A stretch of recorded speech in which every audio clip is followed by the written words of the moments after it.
안녕하십니까. 이어서 경남 소식입니다. 역대 정부가 다양한 지방 살리기 정책을 내놓았지만 수도권은 갈수록 비대해지고 지방은 위축되는 것을 막지 못했습니다. 수도권 집중과 지방 소멸의 문제, 더 방치할 수 없는 상황인데요. KBS 창원은 올해 지방 소멸 위기를 극복할 수 있는 원년이 되도록 경남 도민들과 머리를 맞대고자 합니다. 먼저 첫 번째 순서로 대한민국의 인구 절벽까지 부르는 수도권 집중 문제를 이형관 기자가 짚어봅니다. 국토 면적 11.8%의 우리 인구 절반 이상이 모여 삽니다. 국내 1000대 기업 4곳 가운데 3곳도 여기에 있습니다. 대한민국은 수도권 공화국. 사람도 일자리도 몰리다 보니 지방 청년들도 수도권으로 향합니다. 일자리의 질이 조금 더 낮기 때문에 또 올라가는 측면이 있는 것 같고, 비수도권 지역에서는 찾을 수 없는 일자리 다양성 때문에 지방은 황폐해졌습니다. 사람이 살지 않는 빈집과 활기를 잃어버린 거리. 이제는 시골 마을이 아닌 지방 도심에서도 흔한 풍경입니다. 7년 전 338만 명이던 경남 인구는 꾸준히 감소해 330만 명 선이 무너졌고 지난해 325만 명을 기록했습니다. 그동안 우리 도에서도 많은 노력을 해왔지만 결코 쉽지가 않은 문제입니다. 경남 인재가 경남에서 교육받고 취업하고 정착할 수 있도록. 수도권 집중은 국가 미래마저 흔들고 있습니다. 최근 한국은행의 보고서, 30년 뒤 우리나라 인구가 700만 명 줄어든다고 경고했는데 주된 원인을 수도권 집중으로 꼽았습니다. 인구 과잉된 수도권에 주거와 일자리를 두고 경쟁이 벌어져 미혼과 마돈이 늘고 결국 출산율도 감소한다는 분석입니다. 실제 지난해 3분기 우리나라 합계 출산율은 0.7명으로 이 가운데 서울은 0.59명으로 전국에서 가장 낮습니다. 수도권으로의 인구 유출은 그 자체로 전국 출생아 수를 감소시키게 됩니다. 우리나라의 합계 출산율은 세계적으로 낮은 수준이기 때문에 수도권 집중을 완화할 필요성이 있습니다. 지방 소멸은 물론 인구 절벽까지 부르는 수도권 일극 체제. 닥쳐온 위기 속에 지금의 상황을 벗어나기 위한 정부와 지방자치단체의 적극적인 대응이 필요합니다. KBS 뉴스 이형관입니다. 연말연시 어려운 이웃을 돕기 위한 성금 모금이 진행되고 있지만 올해는 예년만 못하다고 합니다. 경기 불황과 한파 속에 이웃사랑의 온기마저 얼어붙고 있습니다. 최진석 기자가 보도합니다. 보호처분 청소년들이 머무는 창원의 한 복지시설입니다. 5년 전 희망 나눔 캠페인으로 승합차를 지원받았고 견학과 교육 등 청소년을 위한 다양한 활동도 진행하고 있습니다. 인건비와 운영비는 다행히 정부 지원을 받지만 교육 사업비는 지원받지 못해 후원자들의 손길이 절실한 곳입니다. 기부금이 없으면 사실상 이 아이들을 위한 프로그램을 할 수가 없는 현실이고 30년이 넘은 건물에 자리 잡은 창원의 한 지역아동센터. 올해 소망은 찬바람이 숭숭 들어오는 낡은 창문 등 오래된 시설을 고치는 겁니다. 성금 등 외부 지원이 없으면 불가능한 일입니다. 그렇게 춥지도 않았는데 물이 얼어가지고 아동들도 화장실 사용이 어렵다 보니까 저희 센터 맞은편에 있는 그 동업보건지소에 양해를 구해가지고 그 화장실을. 성금 목표의 1%가 모일 때마다 1도씩 올라가는 사랑의 온도탑. 이번 겨울 사랑의 온도탑 온도는 66.5도에 머물러 있습니다. 지난해 12월부터 시작한 희망 2024 나눔 캠페인 목표액은 102억 1천만 원. 현재 모금액은 67억 8천여만 원에 불과합니다. 지난해 같은 기간과 비교하면 금액은 14억 9천여만 원, 온도는 15.5도나 부족합니다. 새해가 시작되었으니까요. 또 새마음 새뜻으로 많은 분들이 기부에 동참해 주셔서 정말 온도가 펄펄 끓어올라서 어려운 분들에게 큰 힘이 되어주시기를 부탁드립니다. 한 달도 채 남지 않은 모금 기간, 사랑의 온도탑 100도를 채우기 위한 온정의 손길이 어느 때보다 필요합니다. KBS 뉴스 최진석입니다.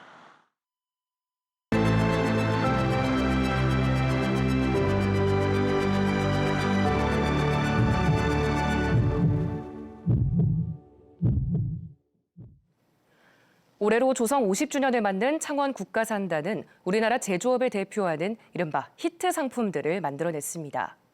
이를 탄생시킨 주력 업종들은 여기에 그치지 않고 기존 기술력을 활용해 새로운 산업으로 분야를 넓히고 있습니다.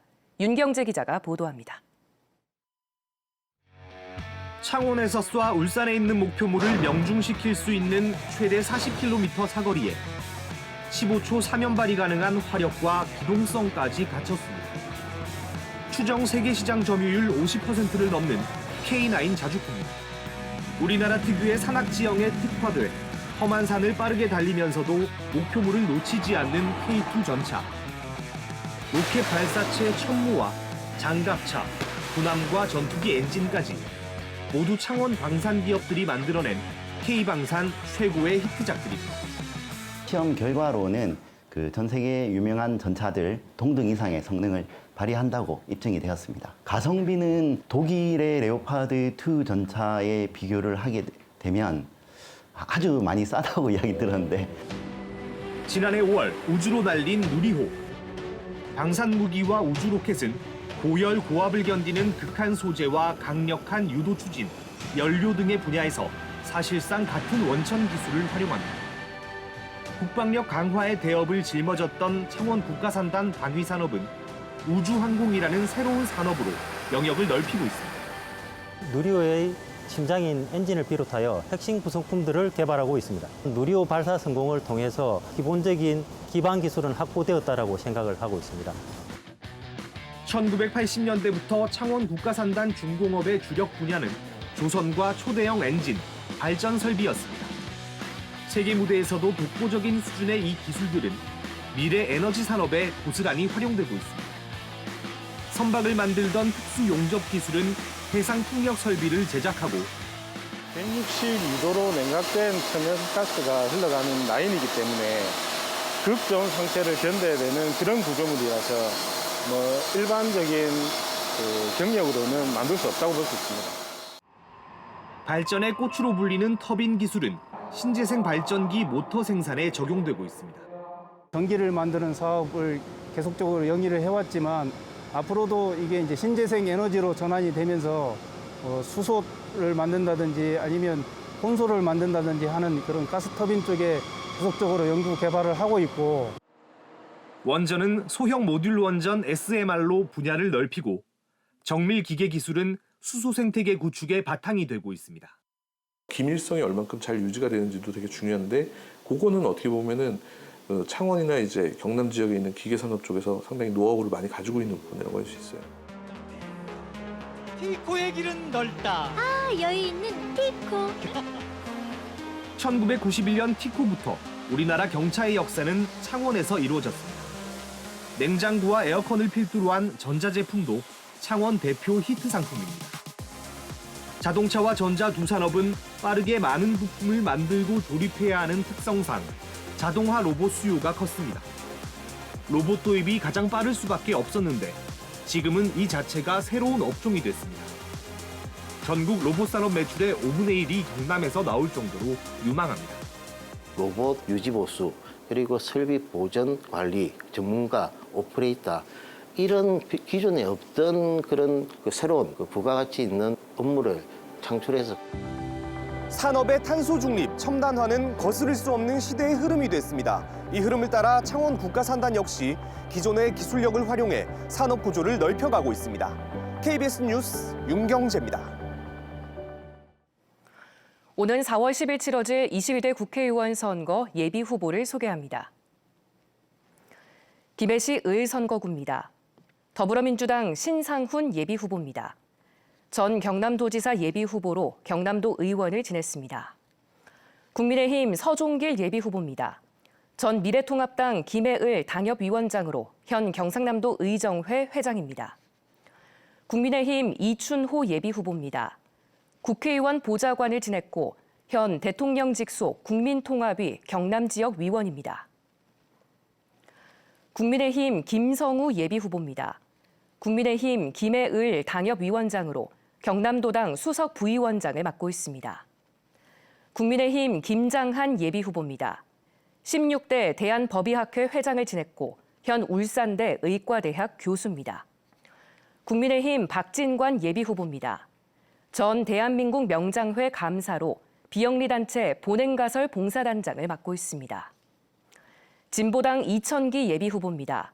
전 경남도 의원으로 진보당 김해시 위원회 위원장을 맡고 있습니다.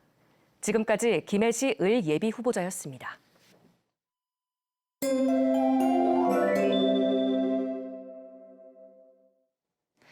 오늘은 아침과 낮의 기온차가 크겠습니다. 밤사이 북서쪽에서 찬 공기가 밀려오면서 반짝 추위가 찾아왔는데요. 현재 기온 의령이 영하 4도, 창녕이 영하 3도로 영하권을 보이고 있고요. 낮부터는 기온이 다시 올라서 대부분 지역이 10도 안팎으로 어제보다 1에서 2도가량 높겠습니다. 오늘 우리 지역의 하늘 종일 맑게 드러나겠습니다. 안개는 오전 중에 대부분 소산되겠고요. 다만 급격히 낮아진 기온에 도로가 미끄럽겠으니 교통안전에 유의해 주셔야겠습니다. 한편 오전까지는 공기가 무척 탁하겠습니다. 대기 정체로 인해 우리 지역의 초미세먼지 농도가 일시적으로 나쁨 단계까지 치솟겠습니다. 자세한 지역별 기온 살펴보겠습니다. 현재 기온 창원이 0도, 창녕이 영하 3도를 보이고 있습니다. 한낮에는 창원이 9도, 김해가 10도로 어제보다 1에서 2도가량 높겠습니다. 서부 지역도 진주가 영하 3도, 사천이 영하 4도로 출발하는 아침이고요. 한낮에는 진주가 9도, 합천 10도 예상됩니다. 바다의 물결은 먼 바다를 중심으로 최고 2m로 비교적 높게 일겠습니다. 온화한 서풍이 불어오면서 내일 창원의 낮 기온이 12도까지 오르겠는데요. 다만 토요일부터는 기온이 점차 낮아져 다시 영하권 추위가 이어지겠습니다. 날씨였습니다. 한국형 차기 구축함 사업 입찰 비리 의혹을 수사 중인 경찰이 지난달 왕정홍 전 방위사업청장을 압수수색한 것으로 확인됐습니다.